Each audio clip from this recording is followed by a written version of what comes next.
So we live on this thing.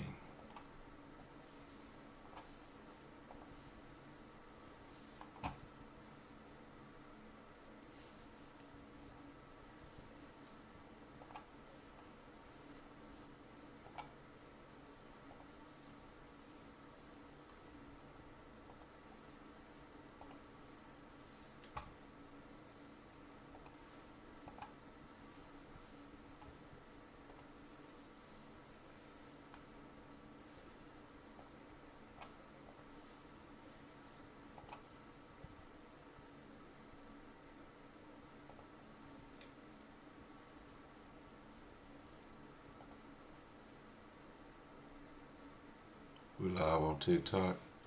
We live on everywhere. That's how I like to see it. We live on TikTok. We live on Twitch. We live on YouTube. Man, let's get into it.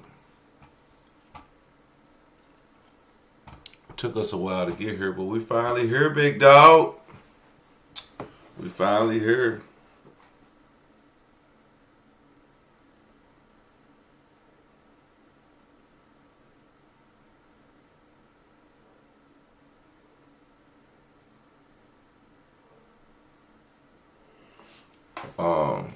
Let's get into it, man. Donald Trump mentioned over 1 million times in the Epstein files. Donald Trump's name is all over these files.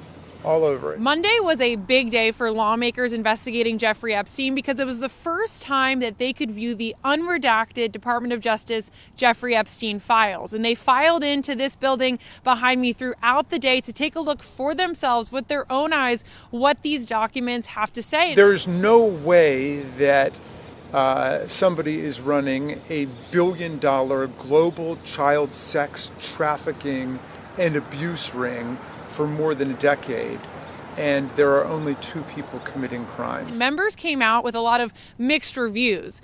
Congressman Ro Khanna and Congressman Thomas Massie came out and said that they found at least 6 men's names who the Department of Justice redacted that actually could be potential co-conspirators in the Epstein investigation. So that raises a lot of questions. Why were those men's names redacted? They also said that even in this room behind me, where all of the documents are supposed to be unredacted, they found examples of documents that actually had redactions. So another big question there. And Democratic Congressman Jamie Raskin came out from viewing the documents and said that he found multiple examples of President Donald Trump's name being redacted. I saw one conversation between Epstein lawyers and Trump lawyers relating to the 2009 investigation, which had been redacted, and I don't see any particular reason that it should have been. Well, we all know why this stuff is being redacted. I mean, let's be honest. Donald Trump is not only trying to cover up any interaction that he had with Epstein, he's also trying to cover up for his friends. Like, let's be real. If you had some friends that were criminals, you might want to, if they greased your palm a little bit, you might cover up for them too. Let's not act like this is not something that's going on. This is a corrupt society. We always talk about the third eye, the Illuminati always watching. Well, they're here. They're being put on blast, and nobody seems to act like that there will be that none of the things that we thought would happen in a society where the most powerful, the most rich and powerful were doing some crazy wild stuff would be happening, and now everybody acts like this stuff is not happening. This is crazy. It's on the Epstein files released 11 days ago now and still generating new headlines. Among the latest is a document showing that in 2006, President Trump spoke with Palm Beach police about their investigation of Epstein, saying, quote, "Thank goodness you're stopping him." Here's Justice correspondent Scott McFarland. A newly surfaced record in the Epstein files alleges Trump told a Palm Beach police chief 20 years ago about Epstein, "Thank goodness you're stopping him. Everyone has known he's been doing this." And that he was around Epstein once when teenagers were present, but got the hell out of there. That contradicts Trump's claim he was unaware of Epstein's crimes. What did Jeffrey Epstein mean in his emails when he said you knew about the girls? I know nothing about that. The White House press secretary could not answer if the account was true. Look, it was a phone call that may or may not have happened in 2006. I don't know the answer to that question. What I'm telling you is that what President Trump has always said is that he kicked Jeffrey Epstein out of his Mar-a-Lago club. Thank you, Chairman Moran. Trump's Commerce Secretary Howard Lutnick was also pressed today on his past with Epstein. We had lunch on the island. That is true, for an hour, and we left with all of my children, with my nannies and my wife. Lutnick acknowledged he traveled to Epstein's island in 2012, despite earlier claims he'd cut ties in 2005. I don't recall why we did it, but Mr. Secretary. It's on the If you don't recall why you did it, it's probably because you was doing it under the pretense you was probably doing some shit you wasn't supposed to be doing. That's just a fact. Like, nobody goes to the Epstein Island and don't know what they there for. You know what I mean? And the fact that you took your children there is crazy. Okay, well, I guess somebody got to watch the children while, you know, you go mess with somebody else's children. But that's all allegedly right now. But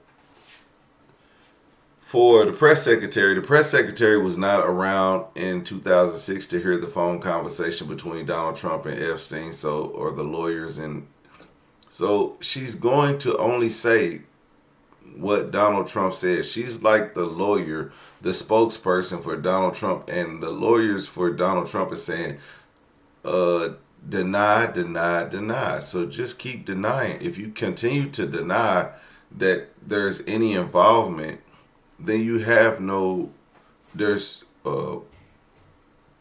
the plausible deniability that you cannot be held accountable for something that you do not know that is going on, because she just don't know. She wasn't there.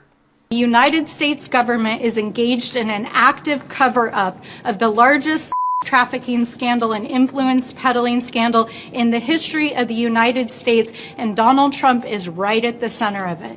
And the person who is living to provide the evidence, who knows what is going on, is trying to invoke the Fifth to buy her clemency. Donald Trump is not only named thousands of times in the latest release from the Department of Justice, he is named over 38,000 times in the files that were released 2 weeks ago alone. And we know that that only represents half of the files that the Department of Justice has in its possession, including files that were used for direct investigations of perpetrators, people who committed crimes, people who were co-conspirators in those crimes, and individuals who knew of those crimes. We know that there are multiple administration officials, including Howard Lutnick, Elon Musk, who served as the appointee for the DOJ efforts in the White House. We know that the Secretary of Navy. We know that Steve Bannon. We know that there are more than 36 associates, family members, and individuals directly associated with Donald Trump named in those files. That is a fact. It's not that just Donald Trump is trying to save his name. Donald Trump is not trying to save his name. There are other predators in these documents that are being covered up, and we're saying by this administration. Why? I'm trying to figure out why in any administration has the Epstein files not been put out there. And I'm trying to tell you, it's been some high-ranking people who have really stopped these files from being put out there. Because Epstein has been under investigation for years, for many, many years. So why now are we blaming this administration? One, Donald J. Trump is one of the elites who's hobnobbed with Epstein. He's being named in these files, along with a lot of other people, and that is the reason why these files won't come out during this administration, because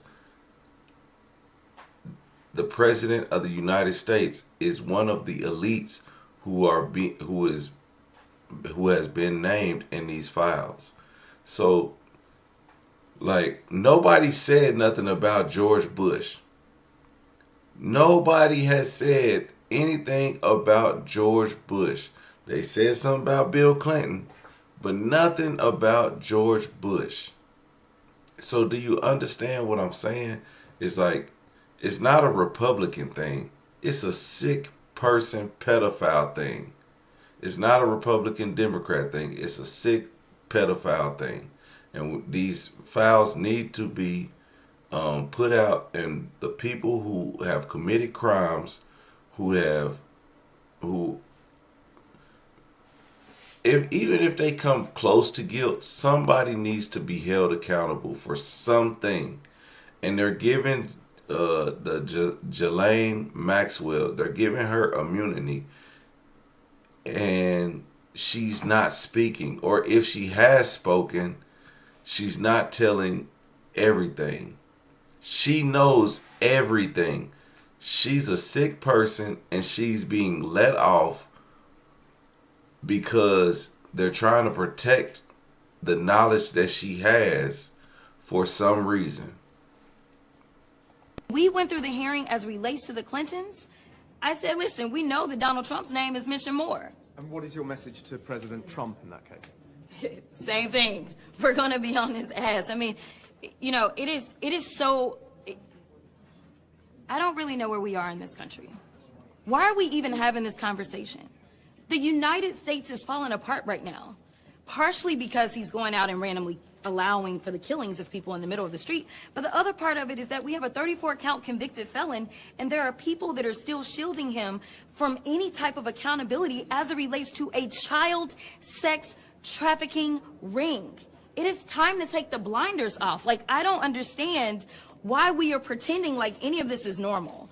And I think that that is the level of frustration that so many people are bringing, whether you're a Democrat, Republican, or independent, specifically to the Epstein file situation. Because right now we know that they were willing to try to throw the Clintons in prison for not showing up, yet they won't even allow us to bring other people into committee who we know are mentioned in these files and mentioned so much more. When we went through the hearing as relates to the Clintons, I said, listen, we know that Donald Trump's name is mentioned more. Bring him in too. Like, I'm not saying that this should be partisan. This should be whoever. I want to be clear about that. This, for the Democrats, this isn't partisanship. This is about right versus wrong. I just said that. I don't even have to even know what these people are talking about. I just said this is not about Democrat or Republican. This is about catching predators. If these people were predators, and if they were knowingly engaging in something that would tamper with young children, and they were auctioning off children, everyone in this thing should be held accountable, no matter their political stance. But these are all elite people, and you know, and that's why I said I don't know why these files weren't brought up during the Joe Biden administration. Why weren't they brought up during the Joe Biden administration? You know, and I think it's more. I don't know why there's so much emphasis into bringing this stuff out while Trump is in office, and it's because he's in office and his name is in these files that makes it more intriguing to know what's really going on with these files. So there are new questions about what President Donald Trump knew about Jeffrey Epstein's inappropriate behavior and when. You may remember I asked the president about this just a few months ago. You said that Jeffrey Epstein stole people from Mar-a-Lago. At the time, did you know why he was taking those young women, including Virginia, who was just 16 at the time? I would figure it was ABC fake news that would ask that question, one of the worst. But no, I don't know really why. But I said, if he's taking anybody from Mar-a-Lago, he's hiring or whatever he's doing. I didn't like it, and we threw him out. But now we're learning new information. So buried in the 3 million pages of the Epstein files was this FBI document from 2019. A former Palm Beach police chief who was investigating Epstein said that Donald Trump called him as word got out in the mid-2000s that Epstein was charged with sex crimes. Police Chief Michael Ryder told the FBI years later that Trump called the Palm Beach Police Department to tell him, "Thank goodness you're stopping him. Everyone has known he's been doing this." President Trump was friends with Epstein for 20 years. He has repeatedly denied any wrongdoing. A DOJ official tells us they have no corroborating evidence that President Trump made that call 20 years ago. So there are new questions about what President Donald Trump knew about Jeffrey Epstein's inappropriate behavior and when. You may remember I asked the president about this just a few months ago. You said that Jeffrey Epstein stole people from Mar-a-Lago. At the time, did you know why he was...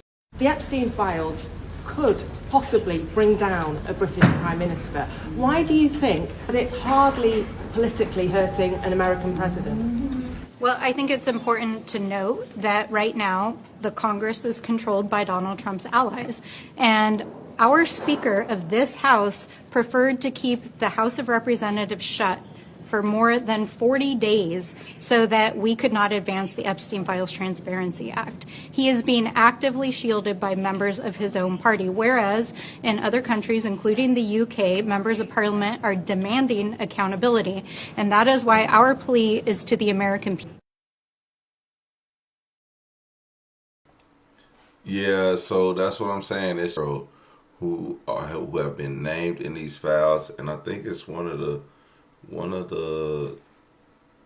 Prince William or Prince Harry. Okay, so the amount of Trump didn't release the files. Trump is in the files mentioned more than Harry was elected. If you defend Trump, you are a PDF supporter. Make accountability great again. I am no longer versus Republican. This is good versus evil. You know, obviously, Trump, I just think that with the rich and powerful people, the less than 1% of people and the people and Beyonce and finding the Clintons and finding Pusha T. Like Pusha T, when all this stuff was happening, Pusha T was like 19 years old. I don't think Pusha T was on that island. I don't think he even knew any of these people, or any of these people knew of him. So it's a wicked, crazy situation, but we got more. New questions continue to emerge today over the Justice Department's handling of the Jeffrey Epstein files. One Democratic congressman went to the House floor today to read the names of 6 wealthy, powerful men whose identities were shielded in the public release of the Epstein files. Congressman Ro Khanna is the co-sponsor of the Epstein Transparency Act. He reviewed some of the unredacted files at the Justice Department yesterday, and he joins us now. Thanks for being with us. Thank you for having me. You have raised concerns about redactions, even in the so-called unredacted files. What specific categories of material are still being withheld, and what do you think accounts for it? Donald Trump's FBI scraped these documents in March, and the thing that they took out were survivors' statements to FBI agents about rich and powerful men who raped them or committed heinous acts. And then those documents from the FBI were sent to the Department of Justice in a redacted form. They were already scrubbed. We need those documents to be unscrubbed. That's what the American people want to know. All of the rich and powerful men, many of them who raped these girls, are in those FBI statements, and those statements are still redacted. As we said, you read the names of 6 men you believe are likely incriminated. How do you differentiate between individuals who are mentioned in the files versus those who are complicit in Epstein's criminal conduct? It's a very important distinction. There are many people who are mentioned who may be totally innocent, and this should not be a witch hunt. But the names that I read were listed as co-conspirators on documents. And the reality is the Justice Department acknowledged that their identity should not have been redacted. And I just thought it was important for someone to step up and say, I'm going to hold these elite, powerful men accountable. I mean, there has been no accountability in the United States. In Britain, the British monarchy is in trouble. The British government may fall. The Norwegian princess may not become queen. Other countries are having total investigations of anyone who even shared emails with Epstein. And in our nation, we have not had accountability. And so it was a symbolic act. It was an act of courage and defiance to start naming names on the House of Representatives floor. Having reviewed the materials. Yeah, I think everything that's about to go on with these Epstein files is about to create um, a global standoff, and we will start to see nations come together um, in regards to this, because this is an international human sex trafficking act. Or maybe I shouldn't say that because I'm on TikTok. Um, but this is a global situation where people are young kids were taken to this place and were abused by adult men and women who were of elite status from all over the world. And a lot of this stuff was controlled by email. Remember, you know why people was like, why would they do all this by email? Remember, email, we didn't know what the internet was. Really, we didn't know what the internet really was back in the 90s and early 2000s. Like in the early 2000s, we kind of started getting a glimpse of what the internet was. But the early 90s, sending emails, AOL, everybody had an AOL. You know, when you were doing stuff on the internet, you didn't really know how much of it was being tracked or stored and where it was going. So your information, so people who really knew the internet knew how to steal people's information, which caused companies to create cyberware.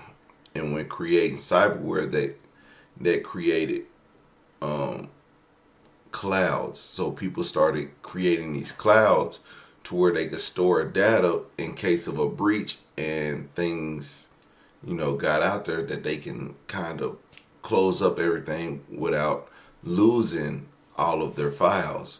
And so, and the same thing with computers. Like, people think that, like, okay, say this is your phone, right? Say you delete your picture out of your phone. Just because you delete your picture out of your phone, the picture is not fully deleted from your phone. Your picture is only wiped from your storage, but it's still locked into your phone, into the memory of your phone. What happens is it has to be written over. So it just puts it in a file where it can write over the data. So, like, this might be old school. If you have a old school tape, you got a tape and you record something on the tape deck, you can't delete nothing off that tape deck, but you can record something over it. So then what you would do is you would take something, you would record something over it. But say if you record something over it and you can still hear a hint of whatever was recorded on it at the beginning, or at initially what was recorded at the beginning, that is how they keep that on these devices, on computer devices, because it's just overwritten. And so that's how they find all this stuff that people delete off their phones, delete off their computer, because it's been overwritten, but there's still a trace of whatever was on there is still on these phones and still on these computers. And that's how they pull up all this stuff. All this stuff. I mean, look, technology ain't got too far away from the beginning of times with tapes, but it's just being overwritten. That's how they getting all this stuff. And people think that you deleted all these emails from 1996.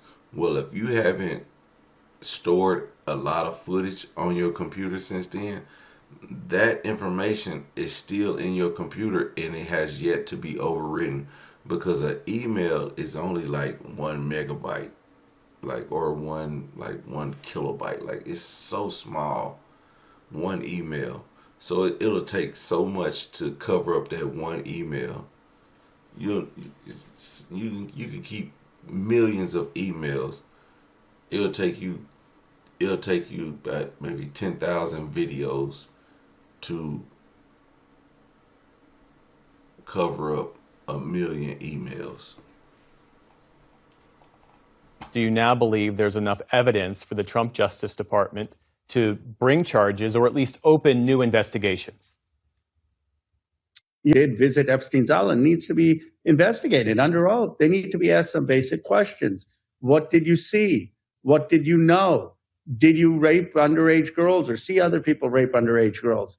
How can you show up to a convicted pedophile home where you know that young girls are being abused and then not have an investigation or not have someone ask you questions? And yet that's what's gone on in America for decades. It is one of the biggest cover-ups and scandals in our country's history to see so many people in finance, in tech, in real estate, in politics, go to this pedophile's island and face no consequences. So I hear you say this isn't a question of insufficient evidence, it's a question of prosecutorial discretion. How then can you compel the Justice Department to do more? Well, I can't compel them. I can compel them to follow the law. They have not ruled a judge to do that. We can ask the Attorney General tomorrow in hearings. We can have the FBI director explain why those documents were scrubbed. But in terms of the prosecution, that's what the Justice Department may come to a new American investigations and the prosecutions. Congress can hold these people in front of a committee and ask them under oath to testify about what happened. But this is not just a Trump thing. These women were raped or abused for decades, and our country turned a blind eye. And our country turned a blind eye because rich and powerful people were echelons of our society. And he is allegedly, in all the files, having business relationships with Epstein after he's a convicted pedophile. And he's going to the island after Epstein's a convicted pedophile. How is that person still in our government? So how should accountability, Listen, greed is a mug. Somebody can do business with somebody knowing that they're dirty, but that's just how dirty some people are. Like, they'll be like, well, I don't care if he's a sex offender. Guess what? I'm not bringing my kids around him because I know the type of person he is. That's what made it crazy when that dude said, I brought my kids and my nanny to the island. It's just like, bro, do you know what's going on in that island? Like, don't bring your kids to that island, goofy. But the fact that he brought his kids to that island is crazy. I would never, if I knew what was going on. But so people will turn a blind eye. Look at the R. Kelly situation. It's a lady named Sparkle. Her niece is talking about the situation where she was peed on camera with R. Kelly. I don't know if that was her. But I think that was her. And she was talking about how her aunt was grooming her to, get certain things out of R. Kelly because the aunt knew R. Kelly was a pedophile, but the aunt knew that she had to deal with R. Kelly on a business relationship. So she ignored the risque stuff of R. Kelly to get what she wanted. And Sparkle really got a hit song out of, her niece, which is crazy to think about, but that's the reality of these people. What accountability for Howard Lutnick should follow in your view? There should be a bipartisan call for him to resign. I'm not out there defending Keir Starmer. I know Keir Starmer. His ideology is similar to mine and the left or Mendelsohn. But I'm for accountability, whether it's left or right. And if Lutnick was in a Democrat's administration, I'd call on him to resign too, because of his lying to the American people and his affiliations that. Again, this is not Democrat versus Republican. This is right versus wrong. If you are a pedophile, you do not need to be in office. Have come out with Epstein after Epstein was convicted of pedophilia. Are there structural or procedural changes beyond releasing the files themselves that Congress should consider to prevent similar withholding in future investigations? That's a very profound question.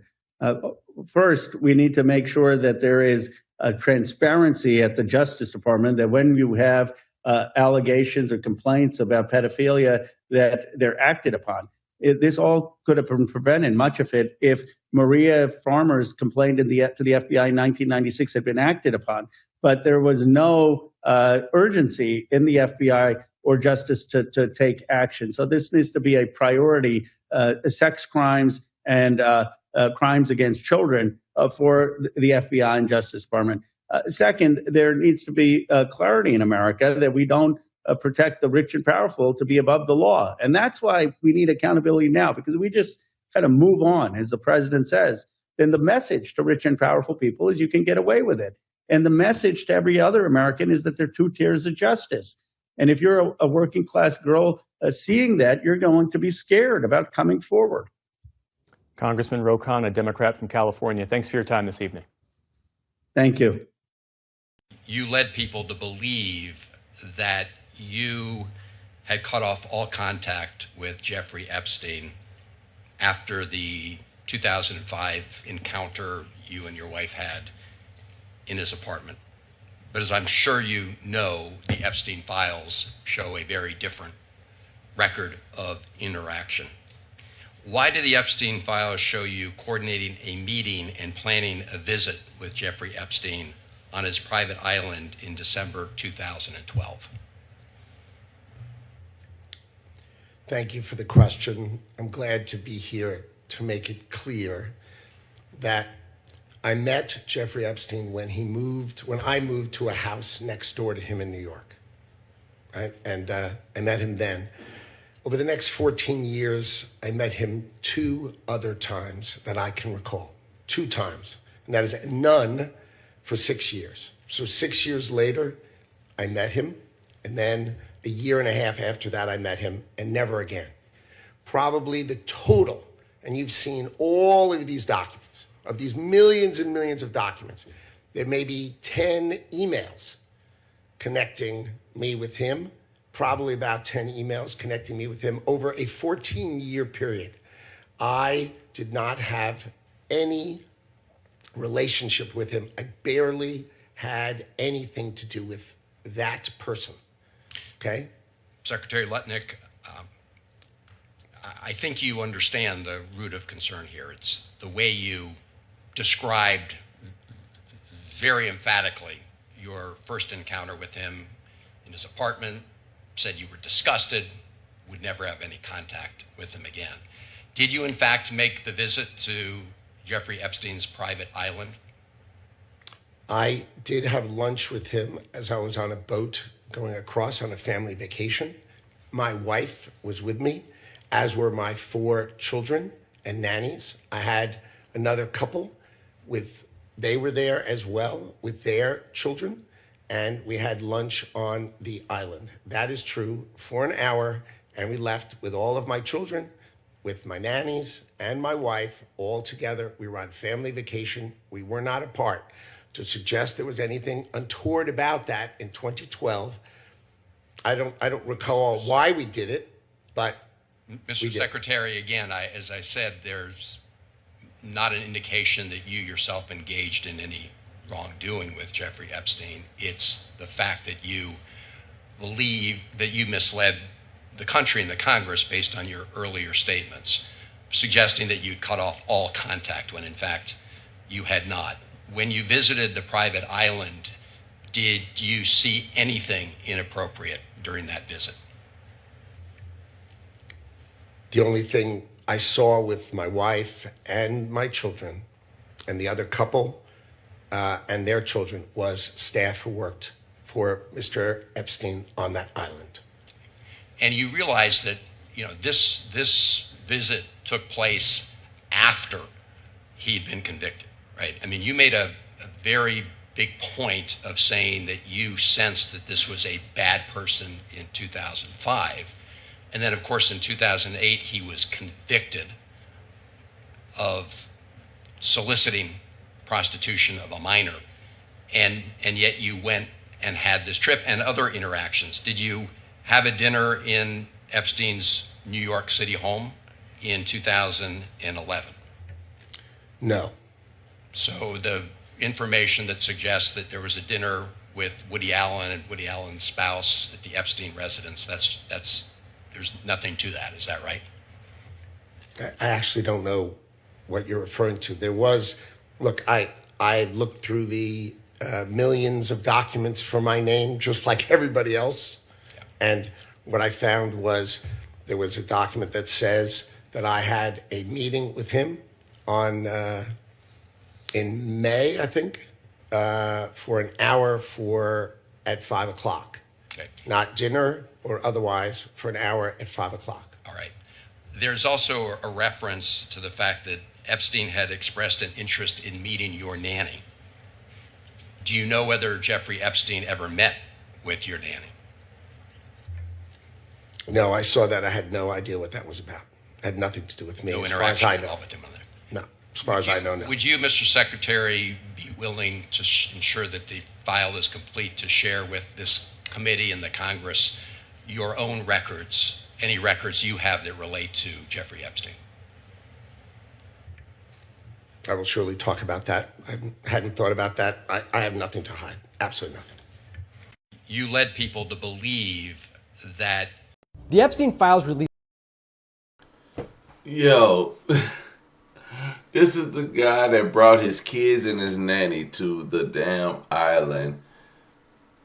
And you led people to believe that you, 2012. You brought your nanny and your kids to the island. Jeffrey Epstein is interested in your nanny. Bro.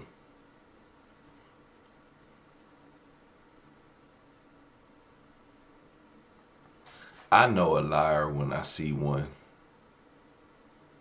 I'm just looking at this fool and I just know that he's a damn liar. There's no freaking way. There's absolutely no freaking way. No freaking way. This can't be. But, you know, the Epstein files released last year showed pictures of Jeffrey Epstein hanging out with former Trump advisor Steve Bannon, but the latest batch reveals a far more personal relationship between these two men. In hundreds of text messages and emails between them, their relationship and close friendship is apparent, including in this text exchange from July 6, 2019. In those messages, Bannon and Epstein discuss getting together the following day, but when Bannon proposes a time, Epstein abruptly calls off their plans, writing, quote, "all canceled." Epstein had been arrested by federal authorities for sex trafficking minors. Bannon first met Epstein after the 2016 election, according to journalist Michael Wolff in his 2019 book, Siege: Trump Under Fire. Wolff wrote that Bannon, the architect of Trump's improbable win, told Epstein, quote, "You were the one person I was truly afraid of coming forward during the campaign." Epstein grew deeply invested in Bannon's attempts to spread right-wing populism all over the globe, offering contacts, advice, and access to his plane. Bannon, meanwhile, seemed eager to take advantage of his new friends. One point in July 2018, he asked him in a text message, quote, "Do you know anyone in Europe that wants to control the European Parliament and with it the EU?" At times, Epstein and Bannon reflected on their consequential partnership. Like when they had overlapping interests in Israel, Epstein wrote to Bannon, quote, "Now you can understand why Trump wakes up in the middle of the night sweating when he hears you and I are friends." Before publishing this story, I reached out to Steve Bannon for comment, and he did not respond. You know President Trump well. You've worked with him. What is he thinking right now? What kind of decisions is he going to have to make about this? I think he knows that this is a mess, which is why he didn't want to deal with it, right? It's a hot potato that landed in his lap. He didn't create the problem, and he doesn't want to be the one that has to clean it up, but it's in his lap. That's the way that I look at it. And so I think he's trying to figure out how to navigate this in a way that he knows they're going to try to throw it on him, right? Which they're doing. He's used to that. Yeah, and so he doesn't like that. But I think he's going to weather that storm just fine, I think. What is he going to do? Is he going to have the Department of Justice investigate more? You know, initially it looked like he wanted to just wash it clean and say, let's move forward. Let's not have anything to do with this. And the American people said, we're sick of this. You know, we want more. And so now they're in this back and forth of, okay, well, we'll release some documents. And now, you know, it's just kind of, quite honestly, it's just a huge mess. He's got to just kind of sort through it and figure out what he wants to do with it. I think it's really time for the country to... Yeah, I really think that Trump is, before we get to what Trump has to say about his, I really think that Trump is being targeted. Absolutely. And it's not even just, it's mostly by the left and the Democrats, obviously. But rightfully so. Because release the files. Let's see what's in there. Let's peek behind those curtains and let's pull it out and let's try to, you know, resolve the issues of what all happened. Why did Jerry Epstein unalive himself? It's plain and simple. I think it's really time for the country to get onto something else, really. You know, now that nothing came out about me, other than it was a conspiracy against me, literally, by Epstein and other people. Yeah, what do you want? On the Epstein files, you talked about Democrats who were in there. Elon Musk was also in there, and so was your Commerce Secretary Howard Lutnick and correspondence that he had with him. Did you read those new files that were published by the Department of Justice? I didn't. I have a lot of things I'm doing, you know, a lot of things I'm doing. I don't know. You mentioned two names. I'm sure they're fine. Otherwise, it would have been major headlines. A lot of women who are survivors of Epstein's are unhappy with those redactions that came out. Some of them, entire witness interviews are totally blacked out. Do you think that they should be more transparent? With the fact that they thought they released too much. You know, I heard that. I think it's really time for the country to get onto something.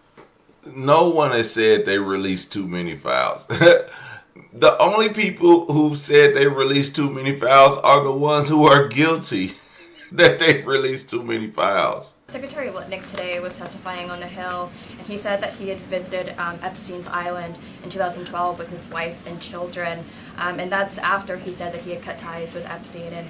And Justice Department documents show that he was in contact with Epstein through 2018 over messages. So does the White House stand behind Secretary Lutnick right now, or given what he has said today, has there been any shift in how the White House is viewing Secretary Lutnick's performance? No, Secretary Lutnick remains a very important member of President Trump's team, and the president fully supports the secretary.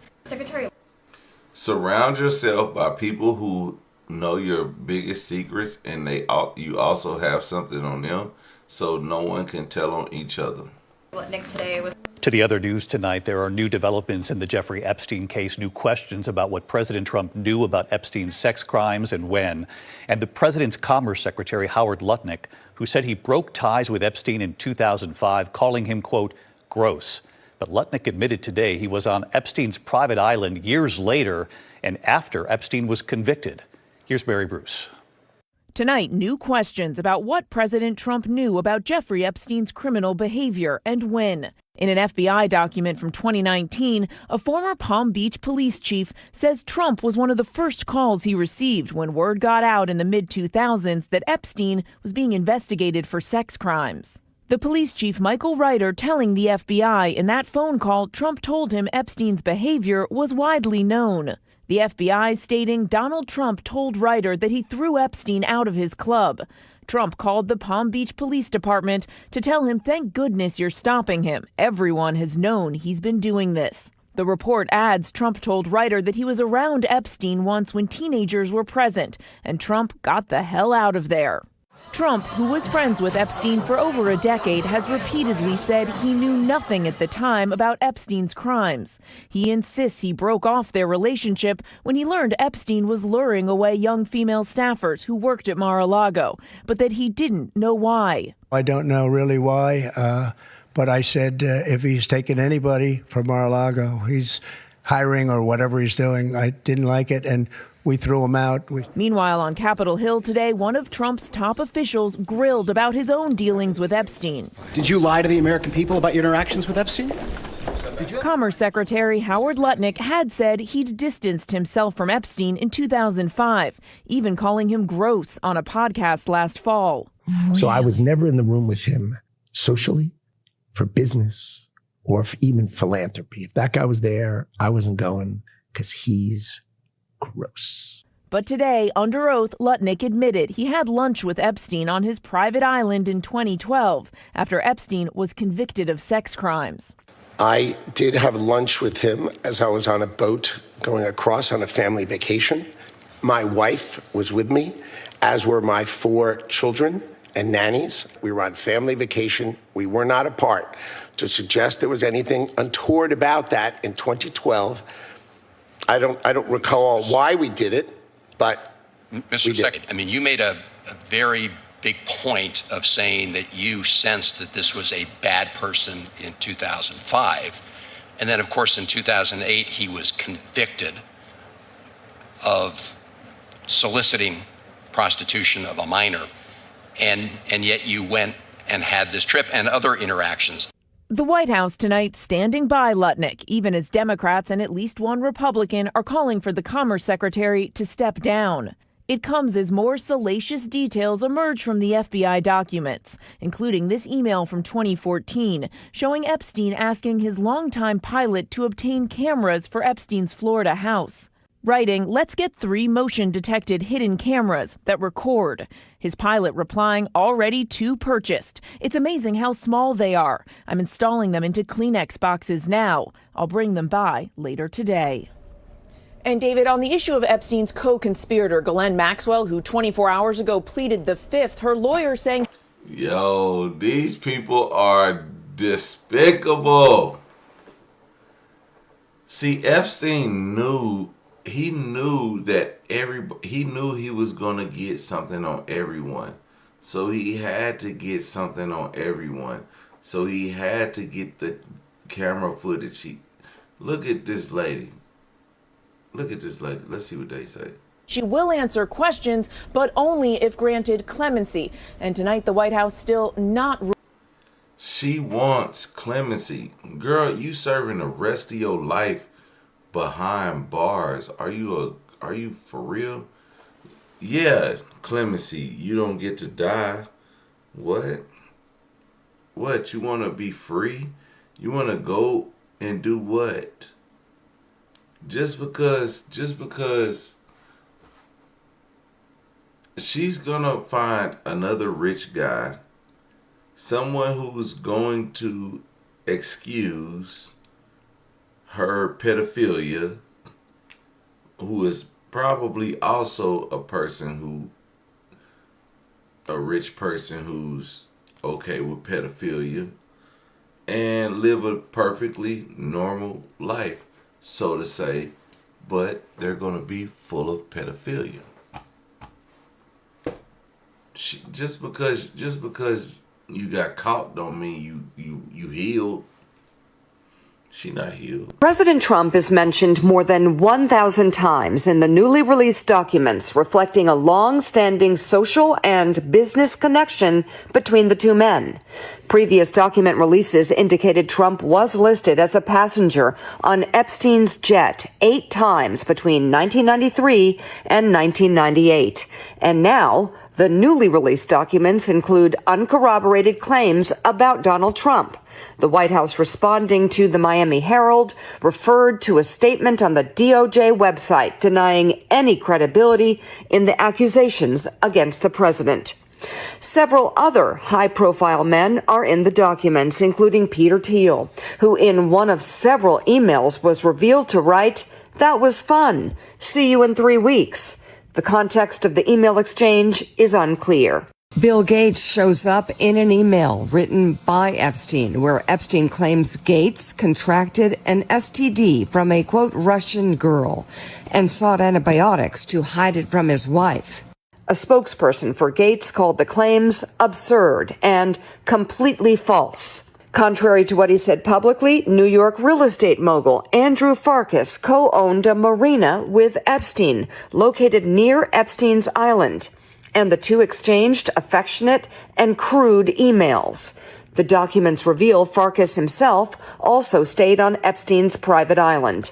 Another revelation? Farkas gave Epstein discounts on dockage and services at the marina, which served as a gateway to what's known as Epstein's so-called Rape Island.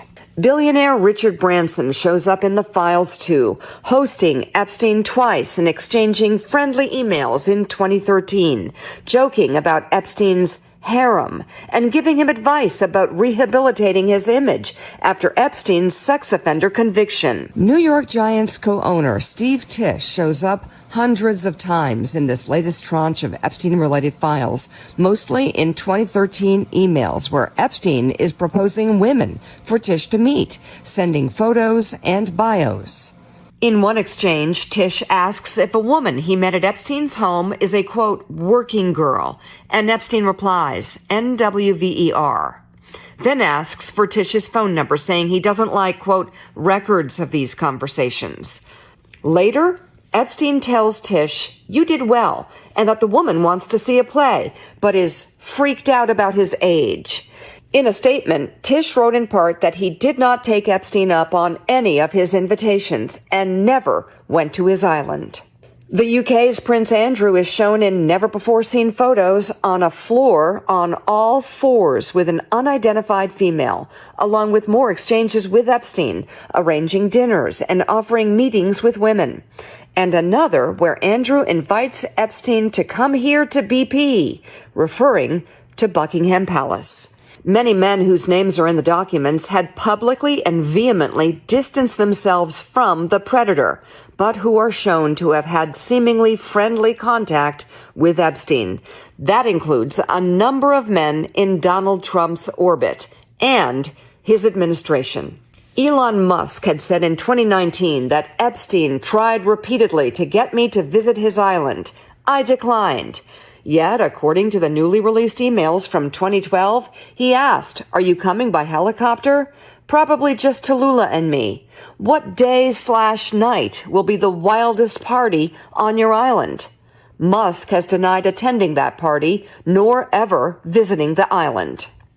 Trump's Commerce Secretary Howard Lutnick in 2025 publicly described Epstein as gross and the greatest blackmailer ever, and that he had resolved years earlier never to be in the same room with him again, suggesting he had cut ties with Epstein.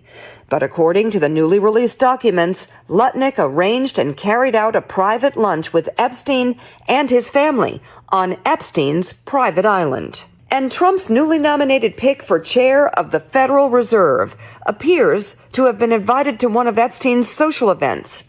We do not know if he attended. One other notable, the director of the newly released documentary Melania, Brett Ratner, appears in the newly released documents, including this photo of Ratner on a couch next to Jeffrey Epstein, with Ratner's arm around an unidentified female, and Epstein sitting shoulder to shoulder with another female, both of their faces obscured. Multiple media outlets have reached out to Brett Ratner, who apparently you would think, you don't know, but you would think. So, as of yet, no one has been arrested. No one's been arrested. So, no one's been arrested. No one has been arrested. Imagine that. Alright, everyday people, man. This is all for now. I still got more. Think I might finish the Super Bowl. But who cares about the Super Bowl when we got the Epstein files? More Epstein files coming up tomorrow. We're gonna talk about more about the Epstein files tomorrow. We're gonna deep dive into more of what's going on, and we're gonna try to get some more clarification of what has taken part over the last 24 hours of the Epstein files and what's been uncovered in these millions of files, because people only have time to search through for specific names, but over the next few days we'll start to see people uncover more stuff in these files. So thank y'all for joining. Make sure you guys like, comment, and subscribe. Check me out later. Check out all my YouTube channels, YouTube, Twitch, Facebook, TikTok, all that good stuff. We live, big dog. Holla, later. Peace.